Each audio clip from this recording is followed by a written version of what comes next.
Welcome to California Highways Route by Route. This podcast explores everything about the numbered highways in California, from Route 1 along the coast to US 395 along the Sierras, from Route 8 in the south to Route 139 in the north. Brought to you by the California Highways webpage and Gribble Nation. I'm Daniel Fagan. I do the California Highways webpage at www.cahighways.org. I'm Tom Fear. I'm one of 4 admins on GribbleNation.org. Currently, I've been writing about stuff in Nevada, but if you read stuff about California on our page, probably 99% of the time that's me writing about it. This is episode 3.03, Route 4 in Stockton. So far in California Highways Route by Route, in the first season, we laid the background for our highway discussions talking about the history of the system, which serves to explain the eras of state highways and what we mean when we talk about things like legislative route numbers. The numbering approach to state highways, which explains how the route numbers were chosen and why, the names of the state highways and how they were chosen, the organizations involved in the state highway system.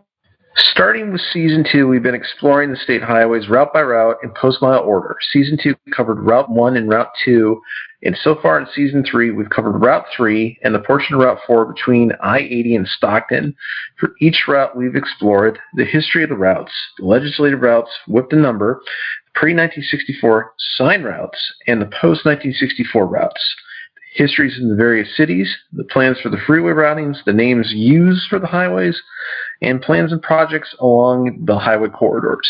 If you want to catch up on any past episode, we encourage you to go to our Spotify for Podcasters home at anchor.fm/CA Route by Route or our forever home at caroutebyroute.org and listen to the back episodes.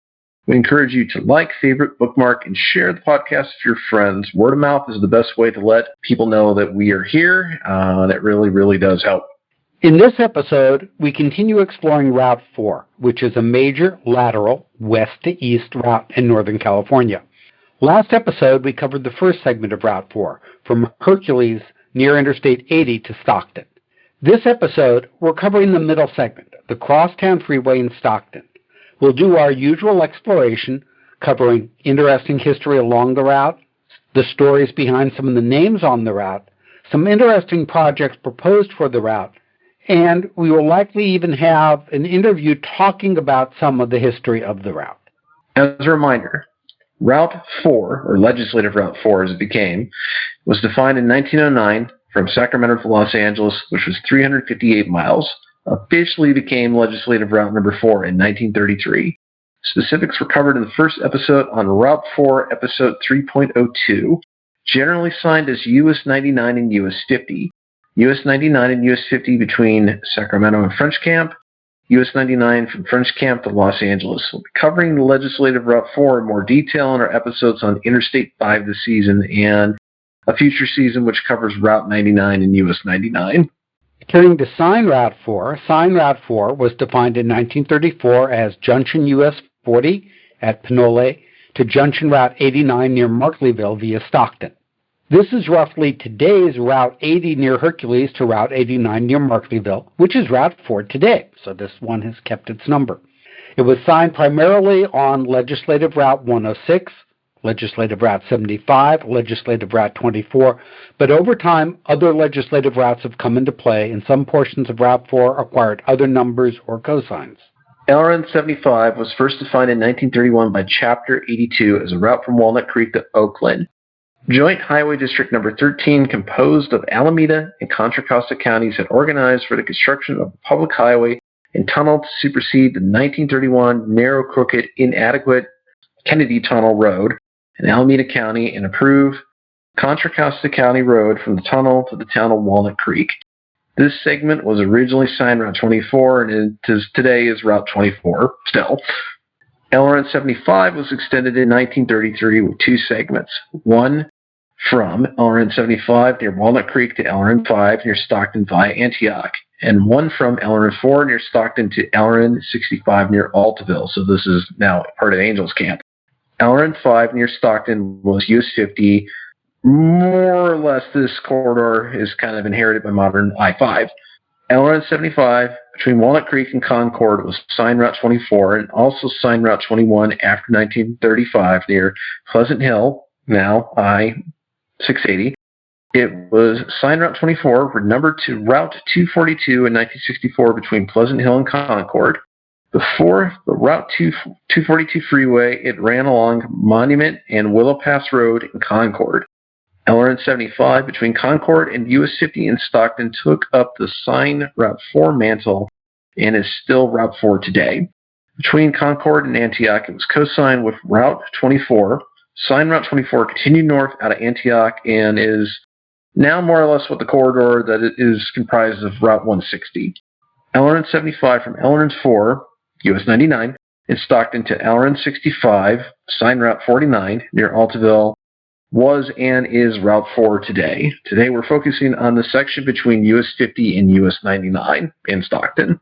Defined legislatively in 1935 as Oakland to LRN 5 near Stockton via Walnut Creek in Antioch, LRN 4 near Stockton to Copperopolis to LRN 65 near Altaville.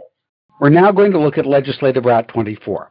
From Route 49, signed Route 4 was Legislative Route 24 along the segment from Legislative Route 65, Route 49, near Angels Camp, to Legislative Route 23, today's Route 89, near Mount Bullion via Murphy's, Calaveras, Big Trees, and Dorrington.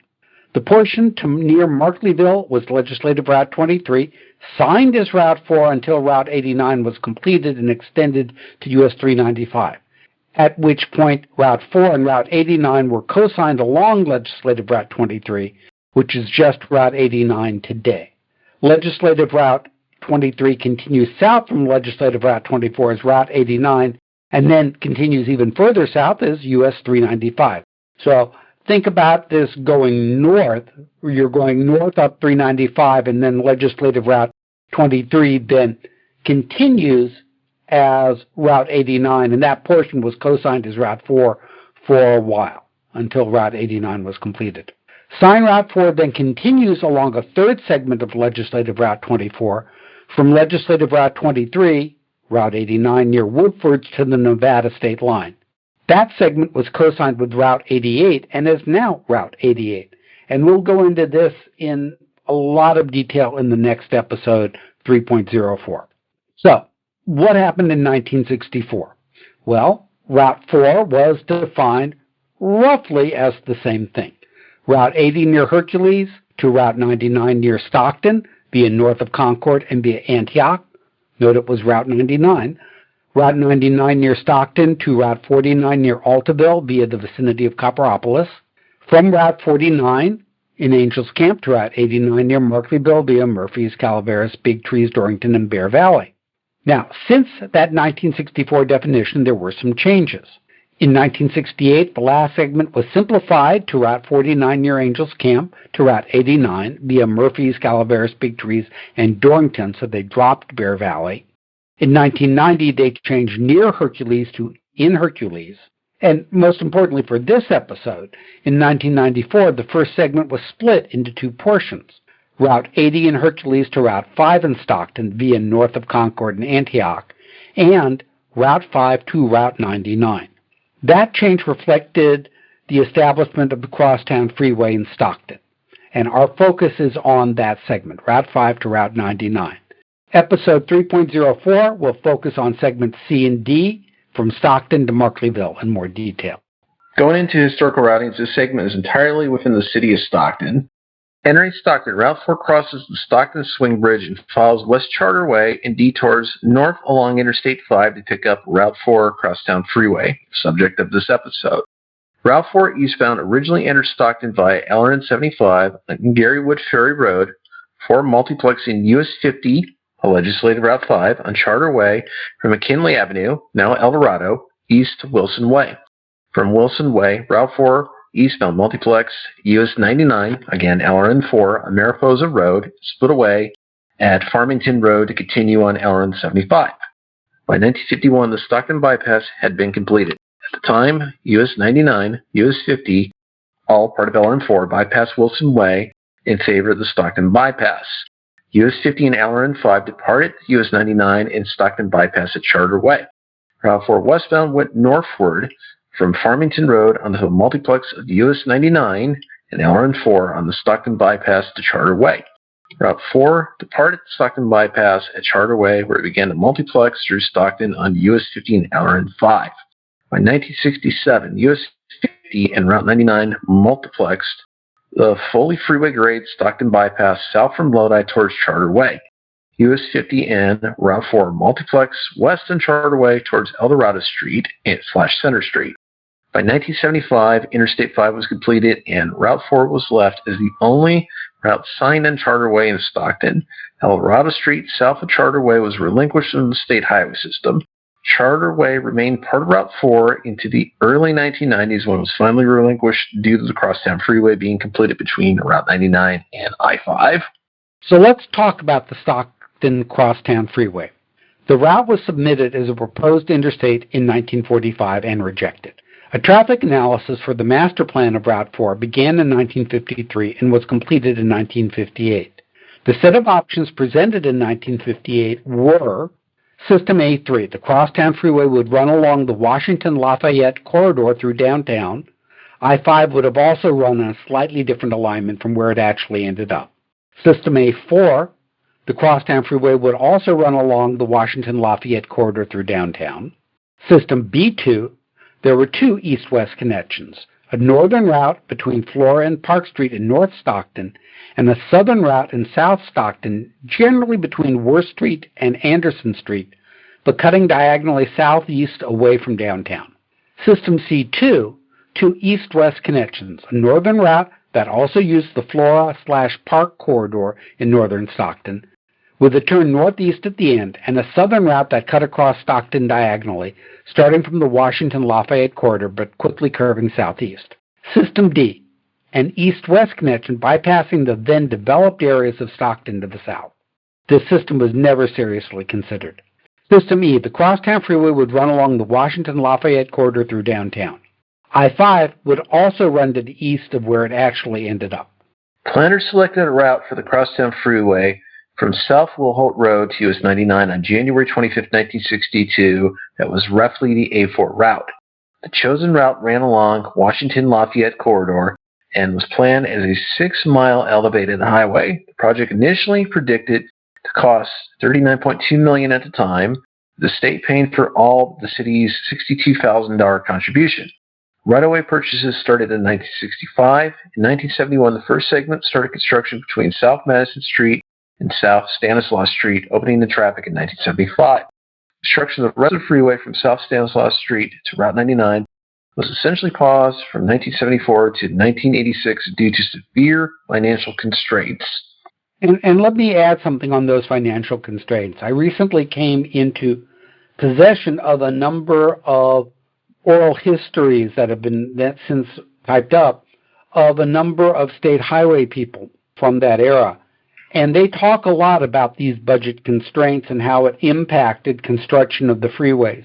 This was also just as the era of Ronald Reagan was ending. Jerry Brown was coming in as governor. It was the era of Adrian Gianturco as the director of Caltrans, and there was an increasing emphasis on the broader notion of transit. It was when Caltrans was transiting from being the division of highways to the broader Department of Transportation. And there was just a lot of budgetary constraints that led to the cancellation of a lot of freeways that were either not yet constructed or on the books, but not built. And that's really what impacted a lot of this construction in Stockton. So we have this pause in construction in the late 70s, 1980s. Construction started up by the end of the 1980s, and the eastern extension was completed in 1993.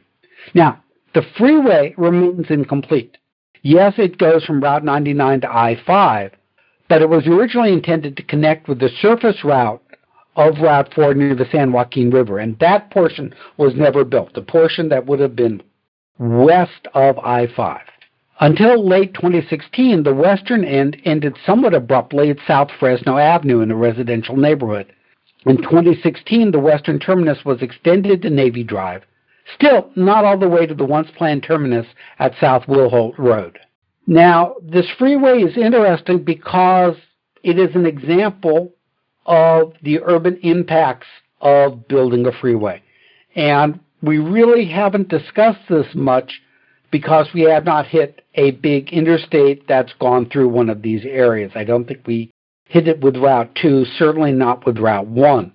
On the western end of the route was chosen primarily to provide what was then euphemistically called slum clearance, urban renewal, shall we say, for the existing Chinatown, Japantown, and Little Manila communities in the path, as those enclaves were deemed blighted. The eastern end impacted a number of African American communities.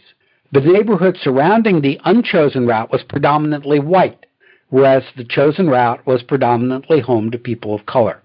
The communities most harmed were Asian American enclaves, where the housing stock declined by about 3/4 between 1960 and 1970. Now, was this intentional? That's hard to say. On the one hand, they went for where the land acquisition cost was the cheapest, and if you're dealing with some of these communities, often you get less protest and cheaper land costs. But is that always the best route? Is that always the route that is the most equitable? And that's a debate we're still having today. As we're recording this episode, there's going to be a Vision 980 study up in Oakland about reclaiming some of the land that Interstate 980 was on, and that primarily cut the city of Oakland in half and impacted an African American community. So the impact of building these freeways through the least cost routing had impact today and may still result in either freeway caps or reroutings. For this episode, we have as our guest Dr. Paul Ong, who is the primary author of a paper on the impacts of the Crosstown Freeway. That's where I learned a lot about this from.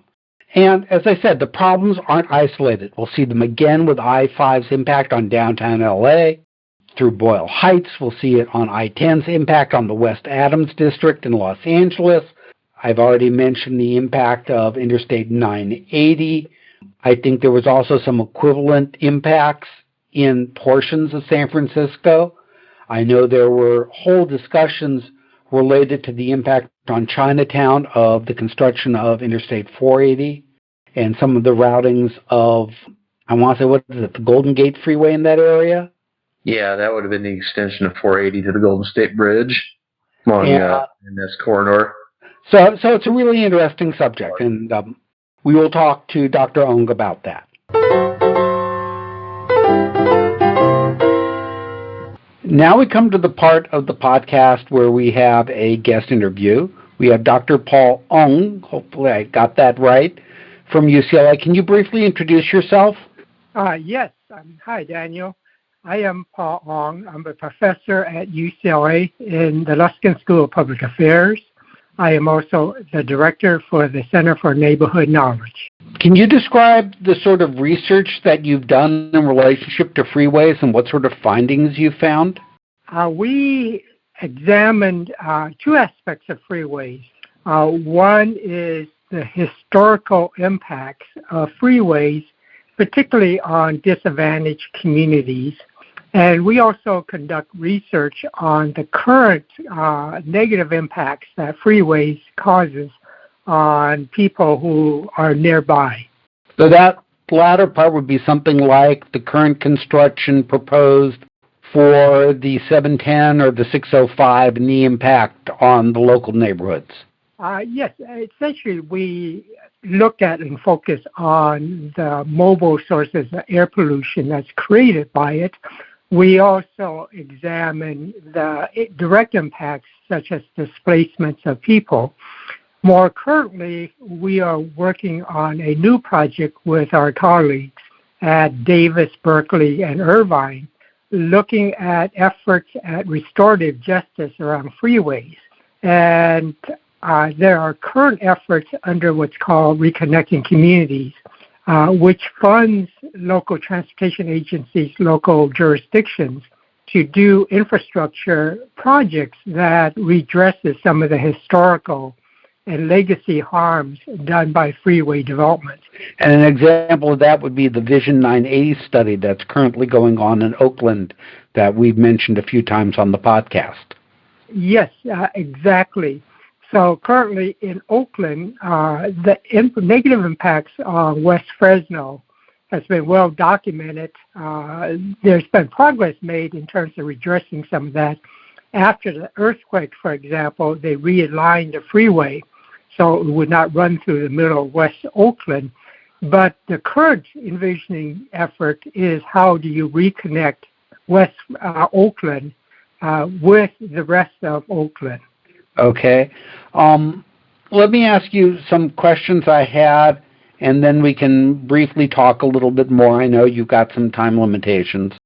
People probably understand well the impact of Caltrans constructions on things like the Hispanic and Black communities, Interstate 5 through Boyle Heights, Barrio Logan in San Diego, the impact of constructing I-10 through the West Adams area, the impact of constructing what is now Interstate 110. Back then it was Route 11 through South Central LA. We've mentioned Oakland. Your research, or at least what I found and what relates to Stockton, was on the impact of the Stockton Crosstown Freeway on the Asian community. Are there other freeway projects that have had a predominant impact on the Asian community? One thing is that the literature on impacts on people of color is a very extensive literature, and I'm very appreciative of the studies that were done before. And as you mentioned, those studies focus heavily on African American communities and Latino communities. And you cited a number of examples of that. What is less well known is that freeway development in the 50s, 60s, into the 70s also had adverse impacts on Asian American neighborhoods. And in fact, in an unpublished analysis that we're doing right now, the odds of an Asian American enclave being impacted was disproportionately higher than other neighborhoods comparable to the experiences of other minority groups. So we thought it is important to make sure we have a very balanced history of freeway development and disadvantaged communities. As you well may know, the history of California before World War II, there was extensive anti-Asian movements. In fact, by a number of metrics, Asians were much more disadvantaged than other people of color, African Americans and Latinos. All three certainly were on the margins of society, but Asians were also occupying that space where they were disadvantaged, institutionally disadvantaged by how the politics of the time, and that spilled over into freeway development. Was there any impact? My mind keeps thinking, or I read somewhere, on the impact of the construction of Interstate 480, the Embarcadero Freeway in San Francisco, on Chinatown. Either they were trying to feed traffic in or they were trying to avoid damage to Chinatown.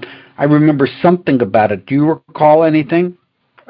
You're talking about the discussion about whether or not to rebuild Embarcadero. Well, I'm thinking more about the original construction of it. Oh, original construction.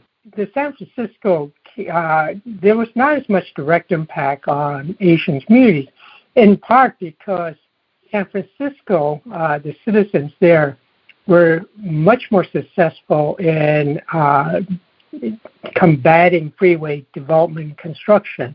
That's not to say freeways didn't go through that area, but freeways in San Francisco really never had a direct impact on Chinatown or on Japantown or some of the other Asian American areas. Where we see real impacts are in the Central Valley, for example, in Sacramento, in Stockton, and in Fresno. So what construction in Sacramento and Fresno impacted the Asian American community? So in Sacramento, what's called the West Side was the home of Chinatown, Japantown, as well as other people of color. And for the Japanese Americans, it was particularly tragic. During World War II, Japanese Americans were wholesale interned because of race in concentration camps.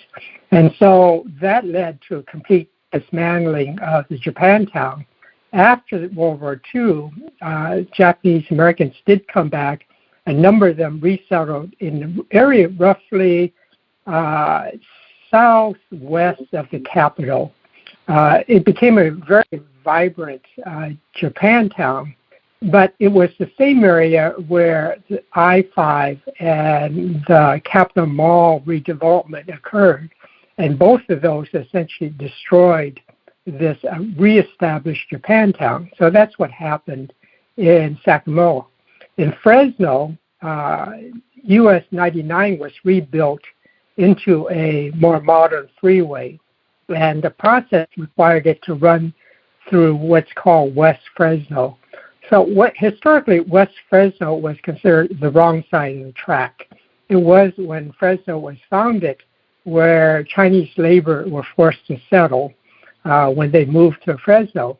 And West Fresno became the home of a very diverse population, Asians, including Chinese and Japanese, African Americans, Latinos, as well as many European immigrants. And when they rebuilt US 99, it ran through that community and destroyed a number of homes, essentially also dividing the community between its commercial area and residential area. And that had long-term damage. And so we see that affecting Asian American neighborhoods, both in Sacramento and in Fresno. The other area we studied was Stockton. And we mentioned already that in Stockton, I always forget whether it was East or West Stockton, wherever they first built the first part of the Crosstown Expressway, pretty much decimated the Japanese, Chinese, and Filipino communities in Stockton. Yes, it absolutely devastated those communities.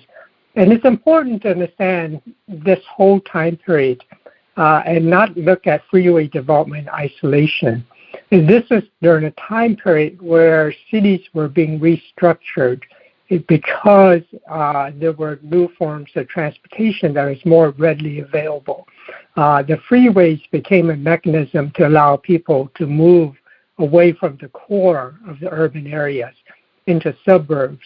And as a consequence of this whole restructuring, which freeways played a prominent role, there was also efforts to revitalize the downtown area through urban renewal. So what we see in Stockton was a coordinated effort actually between the freeway planners and the city who were pursuing urban renewal to use both efforts to redo downtown. And what they meant by redoing downtown was slum clearance. So one of the debates I think that goes on is whether in the mores of the times, because that's how we have to look at things, they were being, racist may be too strong, but doing this intentionally, or were they just going, at least from the engineer's point of view, with economic glasses on, saying this is our cheapest place to build? You're exactly right. We need to understand what happened as being embedded in a much larger system, which was very racially defined. It was a period where people of color were marginalized. They were prevented, for example, to move off to the suburbs. Redlining in their neighborhoods prevented them really from becoming homeowners. As they became homeowners, the value of their homes were low. It was a period where housing discrimination continued despite a number of court rulings and new legislation fighting housing discrimination. So consequently, minority communities quite often were located in places that were both cheaper to build as well as having access to the downtown central business district. So that's probably true in a number of cases, but we've also studied cases where the choice to go through disadvantaged communities, people of color communities, was chosen even though there were cheaper routes as an alternative. But those routes did not run through minority communities. They ran through white communities. And you have to understand that planning is not purely a technical or economic exercise. It's a political exercise. It's a part of the process, for example, with the state negotiating with cities.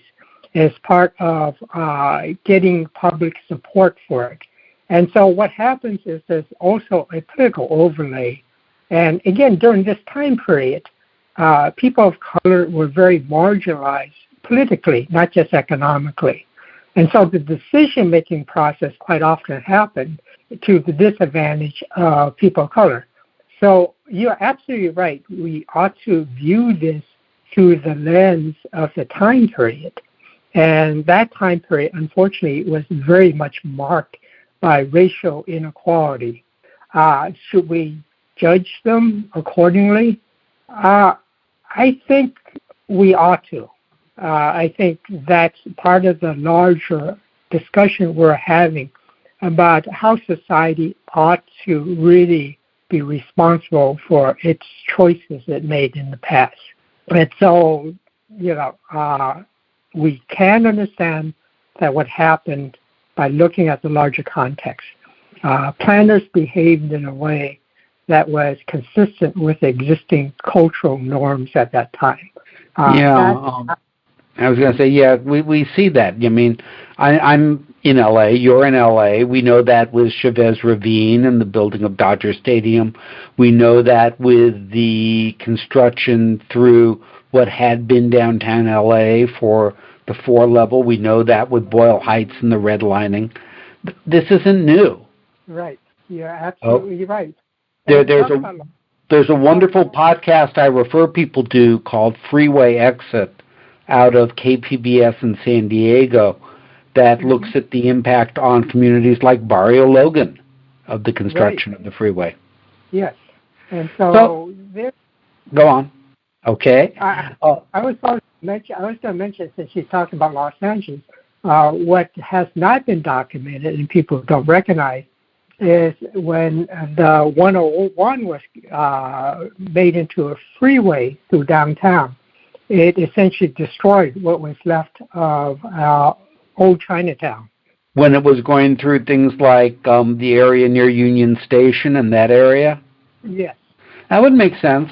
In that area, Union Station itself was a revitalization effort to get rid of old Chinatown and build this new, I want to say, Americanized image of what Chinatown should be.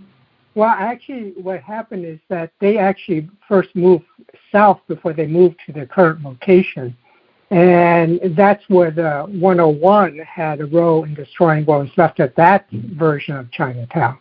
So we have multiple versions of Chinatown, which was moved around, with development that were described as progress. And indeed, it was progress. It was beneficial to a larger proportion of the population here in Los Angeles, but it came at a cost to the Chinese in Los Angeles. So what is the solution today? Admittedly, we're probably not going to be having major freeway projects, but, economic planners will look and see these communities are cheaper and probably, or at least they think, will get them less political protest. What's the solution to finding the right route to build? I think there's a number of possibilities. One is that within the planning and transportation field, there is now a move to think about both alternatives and moving away from high dependency on motorized vehicles, particularly those using gas and petroleum-based products. And so as we move away from that, I think it's important from a historical point of view to make sure when we have new projects, new efforts, when we consider taking down the freeway and replacing it with something else, when we talk about micro-transportation, building better infrastructure for cycling, for walking, for pedestrians, that we don't make the same mistake of putting the burden on one segment of society for the benefit of another segment. We need to think about how everybody should benefit fairly. I think as part of that, we also have to think about what's called procedural justice. That is making sure that the way we come to decisions, whose values are incorporated in public policy, that we're inclusive, that it does give an opportunity for a voice, particularly for those on the margins, economic, political, and social margins of society. And there is actually an effort to redress the past under the program called Reconnecting Communities. It's an effort that's at the federal level where funds are given to local agencies to address essentially the past inequalities of highway, freeway development. And it's also a program, a smaller one, but nonetheless a program that the state of California has adopted. And so as we move forward on those sort of approaches, I think in order to think about acknowledging, understanding the past harm and the current legacy of those harm, we need to understand what happened. And I think that's the role of what we do in terms of the research, both the historical research and the contemporary research. A couple of thoughts come to mind from that. One is the notion that Caltrans is emphasizing now of complete streets, which incorporates all this active transportation, transit, and the freeways, and not just thinking about the roadways. You see this in a lot of the posts from folks like Streets Blog LA, and you seem to be making the argument that will help these communities if a freeway construction or a widening project will impact them. We see this in some ways, although it's disputed with the Yolo Causeway and building more active transportation in that area. I think I am very supportive of these alternatives. I'm very supportive of active transportation. But unfortunately, we still have a degree of inequality of the decision-making about who gets what and who pays the cost. And it's still embedded in a broad set of institutional arrangement. So, for example, I've been working with a coalition in the South Bay here in Southern California. And they're very active in terms of pedestrian and cycling safety. They're advocates for improving the infrastructure in terms of bikeways, in terms of walkways, and so forth. And I admire them for what they're doing. And they've been very active, making presentations to the various cities in the South Bay, making presentations to the regional government as well as other decision makers. And it's great they're doing that. But at the same time, their voice is strong, whereas there's far few representation for disadvantaged communities, the low-income communities in the core area. Because they're marginalized, they're not as well organized. They are not able to advocate on their behalf. And so we've been trying to get some of the existing coalitions around complete streets strategies to be more inclusive. Clearly they should worry about safety in their neighborhoods. But in terms of social justice, we should care about safety in every neighborhood. And I think it goes to the other thought I had while you were talking about the importance of something that in some groups has now become a nasty word, but I truly believe in, which is diversity. Diversity in training, diversity in employment, having this diversity of ideas and opinions, and therefore encouraging diversity in engineering, getting a diverse set of people into the Caltrans, into the supporting players for the Transportation Commission, in the staffers for government, in the people running for government that will understand better the impacts of these proposals. Right. And I think another way to think of this is fairness. In the public sector, fairness means that all stakeholders have an equal footing, that they have the ability to participate in the governance of our society. And you could use the word diversity, but I think if you have fairness, you have a procedure that allows and encourages and supports everybody to have a voice in decision making. The outcome will be a diverse set of voices. So I tend to think about it, what is a fair society? What's a just society? And for me, it's one where all stakeholders, all citizens can play an equal role in the way we reshape and rebuild our society. Okay, so let's try and bring this to a closing point, because I know you have students coming in, and I've got to get back to some stuff. Yes. If we think about the Reconnecting Communities projects in Vision 980, we've had various discussions of freeway caps or removal of selected freeways. How likely these are to happen without the large amount of funding required is unknown, but what do you think can be done to rebuild communities, whether we're talking about things like West Oakland, whether we're talking about things like Stockton, the work being done? I know there's a new off-ramp project in Fresno that has some community involvement. They've talked about caps in the Hollywood area, which I now know is, become a heavily minority community where the freeway goes through. What do you think can actually be done to rebuild these communities? I take a particular position. I don't think planners should decide what should be done to reconnect these communities.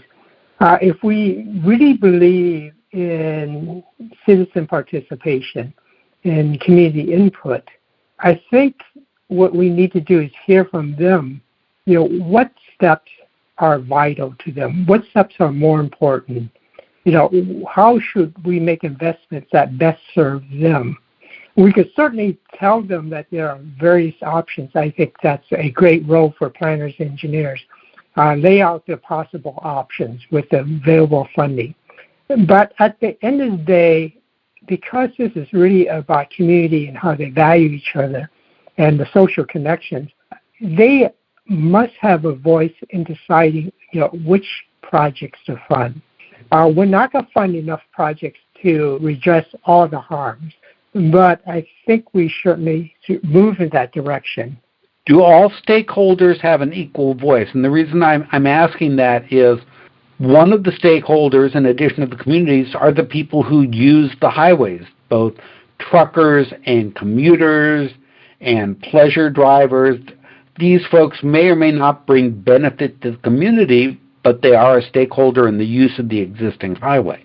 Yes, I agree with you. They certainly are benefit from the infrastructure, and they should have a voice. I mean, as a society as a whole, we want to maximize the benefits.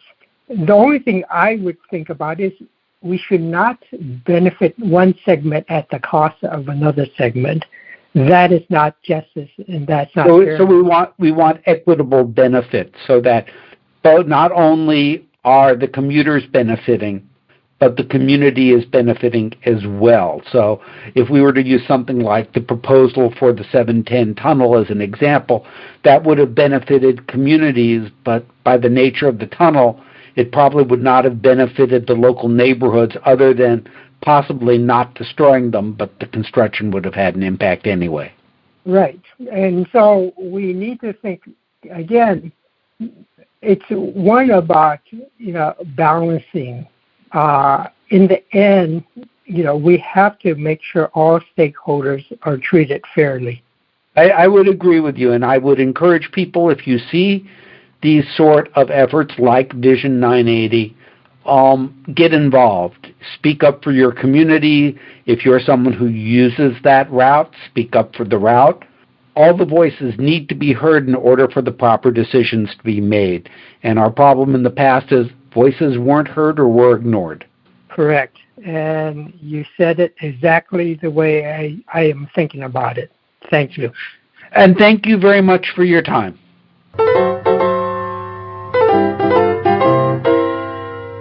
Tom, is there anything you want to add on the observation of freeways being built, maybe not with the intent to impact minority communities? I mean, I really doubt Caltrans said, well, we're going to go after these minority communities, but at least with that being the impact in hindsight. It's a pattern that's common in a lot of public infrastructure projects related to highways. I'm originally from Detroit, and historically there's been a lot of similar talk regarding the routings of the freeways within the city. Interstate 96 comes to mind. It was originally intended to follow the corridor of Grand River Avenue completely, and actually was signed along what is now the M5 freeway into Redford Township. But the interstate was realigned into cheaper lands, which were mostly in minority neighborhoods as time went on. So it's not a pattern that is unique to California, and it's not a pattern that's unique to past times. Like even in Fresno now, speaking with the high-speed rail corridor, the corridor that was chosen went through what is traditionally the Chinese neighborhood in downtown Fresno. So it's kind of a tricky situation. Like I kind of wonder like how projects like that, even modern ones, will be viewed 30 years on. Like I certainly don't think with the high-speed rail there was an intent to do harm, but it did go for the most cost-affordable route, much like some other projects of old. And I think the environmental impacts nowadays have to talk about impacts on communities as well. Yes. So I recall it's not just the high-speed rail. There's another, closing of an exit in Fresno that I think impacts the community that's sort of near the high-speed rail, right in that area. I want to say it's either Olive or the Belmont exit on 99. I forget which one it is.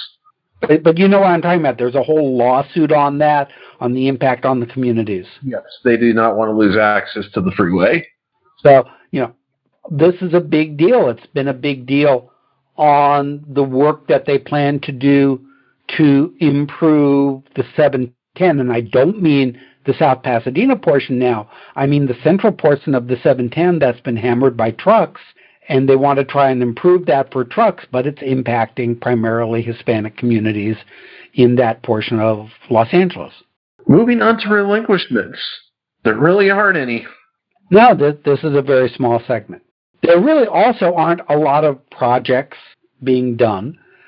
In August 2005, the San Joaquin Council of Governments released a study on the feasibility of extending Route 4 west of the I-5 Route 4 interchange in conjunction with providing the necessary access to the Port of Stockton. This extension would complete the gap with the current termini of the Crosstown Freeway at Fresno Avenue and the existing two-lane highway segment of Route 4, known as Charter Way. This was to address long-term growth at the Port of Stockton. A phased approach was recommended. Near term, 2005 to 2006, it was recommended that there be improvements to the key intersections, allowing for better traffic flow within the existing roadway network. This was estimated to cost about $5 million in 2005. Midterm, 2013 to 2017, it was recommended that Route 4 should be extended westward to perhaps Navy Drive and ought to include a partial interchange that provides improved access to the Port of Stockton and relieves pressure on the I-5 Charter Way interchange. It was believed the project would greatly reduce the truck traffic that currently utilized Washington Avenue through the Boggs track. Long term, the goal was to extend Route 4 westward to the intersection of Charter Way and Daggett Road, which would provide dramatic relief to the I-5 Charter Way interchange and greatly reduce the Port of Stockton inbound and outbound vehicles traveling on local roadways. But to date, only the near and midterm projects have been done. Have you heard anything on the long-term project on this? No, and it's kind of a tricky spot that they got that in where that would tie into existing Route 4, there's a lot of really large industrial facilities which would either need to be demolished or the route would need to cross the San Joaquin River, which would likely require a very expensive bridge be built that had a pretty decent clearance. So it doesn't seem like there's a lot of easy answers, but like the end of the crosstown freeway is very, very close to Charter Way. I would imagine it's going to happen someday out of force of will. Just local demand will probably eventually win the day, but I haven't heard anything about it happening soon. We now turn to some of the names along the route. The route is named the Ort J. Loftus Freeway. Ort Loftus was a leader in Stockton's business community in radio, television, and cable industries, and worked diligently for the completion of I-5 through Stockton, which was opened on October 13th, 1979. He also was a tireless proponent of the construction of Route 4 linking I-5 to Route 99. When the freeway was opened, Loftus held a banquet at which he served giant turkey legs as an insult to the then Caltrans director, Adriana Gianturco, whom he blamed for the delays in getting the highway completed. Actually, it was the budget, which we've already spoken to. He was a native of Minnesota. It was named by Assembly Concurrent Resolution number 95, Chapter 51 in 1986. Now, it's also named the Officer Jimmy R.T. Inn Memorial Highway. This is the portion from I-5 to Route 99. It was named in memory of Jimmy R.T. Inn, a City of Stockton resident. Inn was hired by the Stockton Police Department in December 2015 and assigned to the Field Operations Division, where he was also a member of the Stockton Police Department Honor Guard.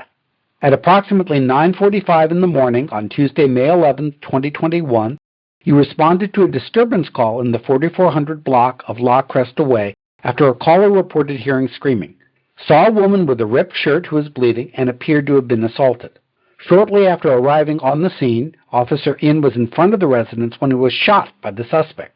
A second uniformed Stockton police officer arrived on the scene and fired his duty weapon at the suspect, who then briefly entered the home and returned moments later holding a young child and began to strangle the child and refused to comply with the officer's command. A community member tackled the suspect, and as the second officer approached, that officer discharged his duty weapon, striking the suspect. Ian was transported to a local hospital where he died from his injuries, and the suspect was also transported to an area hospital where he also died from his injuries. This was named by Assembly Resolution 195 in August 2022. The sign was installed and dedicated in June 2023. So this is an example of a road with a more common name, the Loftus Freeway, and a memorial name, the Inn Memorial Highway. Next time on California Highways Route by Route, we'll complete our exploration of Route 4 looking at a portion across the Sierras from Route 99 to Route 89, Ebbets Pass. Yep. Tom's all excited about that. Yeah, I am. I'm probably not hiding that very well. It's an interesting route. Goes through Angels Camp. They have some reroutings there. And I find the rerouting and the renumbering near the end of it quite interesting. Yeah, and it's got a lot of really deep, kind of forgotten Gold Rush era lore in Alpine County. So there's a lot that I find fascinating with it. And I'll ask the question now. There's no connection between Ebbets Pass and Ebbets Field in Brooklyn. Not to my knowledge. Okay. For more information, visit the pages on Route 4 and Legislative Route 75 over on cahighways.org. We have 2 Gribble Nation blogs on the subject, one specifically on the Crosstown Freeway and one on the Lincoln Highway.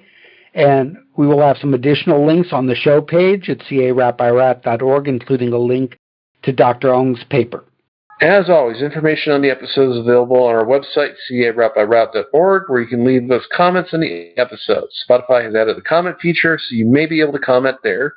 This episode is also available on our Spotify for Podcasters Home, https://podcasters.spotify.com/pod/show/ca-route. You got it. Yeah, I know. For once. Please remember to like, subscribe, rate, and review our little podcast on your podcaster of choice. Helps people find us. Remember that after the credits, we often have a bit of free-form discussion on the subject of the episode. Join us as we continue to explore California highways route by route. This episode was written by Daniel Fagan and Tom Beer, edited and produced by Daniel Fagan. Our opening theme is I Like to Be by the Seaside by John H. Glover-Kine. If you have an opening theme you think would be good for our show and it's either in the public domain or you're willing to let us use it for free, contact me at daniel@caroutebyroute.org.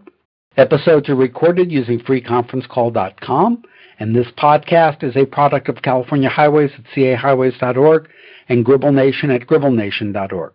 So, Tom, Route 4, Stockton, Crosstown Freeway. I've taken the route once. I was going to something either in Sacramento or Davis, and the Mr. Google Maps decided this was the more efficient route, was to go up I-5 and then take the Stockton Crosstown Freeway over. And it was a nice little drive. It was interesting to go on. Yeah, it's a pretty well-constructed freeway. I've used it a couple dozen times, mainly to bypass downtown Sacramento or get somewhere like Route 12 west of Lodi. It's more efficient if you're going kind of through the Delta region, if you're going to just jump over the Crosstown Freeway to get there. It's kind of strange getting to Navy Drive. I kind of get a Terminal Island freeway vibe, even though it's a more modern facility. It's probably because of the area around it. It's just heavily industrial, the whole port of Stockton. It's kind of a strange area at the end of the freeway because you really, I think we touched on this a little bit in the last episode, you wouldn't expect that far inland that there'd be a major port like that, but the San Joaquin River has been dredged into a deep water port, so it's just all of a sudden it's this giant, well, not giant, it's not the biggest port facility in the world, but it's a fairly sizable one, way more large than one would expect to be that far inland. Two things. One, I remembered where I was going when I took the freeway. We were actually going out to Rasputin's, which is a wonderful gluten-free bakery in Sacramento, right near where Route 99 and I-5 come together. They're in that little area there, and then we were meeting a friend for dinner. But talking about the ports, there is a whole separate numbering system for inland waterways, where it's M5 for one route and M580, and this is actually on that marine highway that goes to the port of Stockton. And so it is one of the major ports in the area, and then people forget about it. And I think we talked about that in the last episode.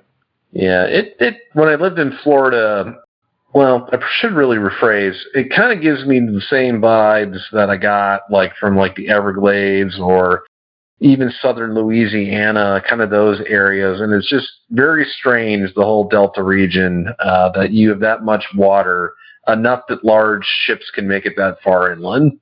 And with that, I think we'll end the episode. And we will talk to folks next time when we explore the remainder of Route 4.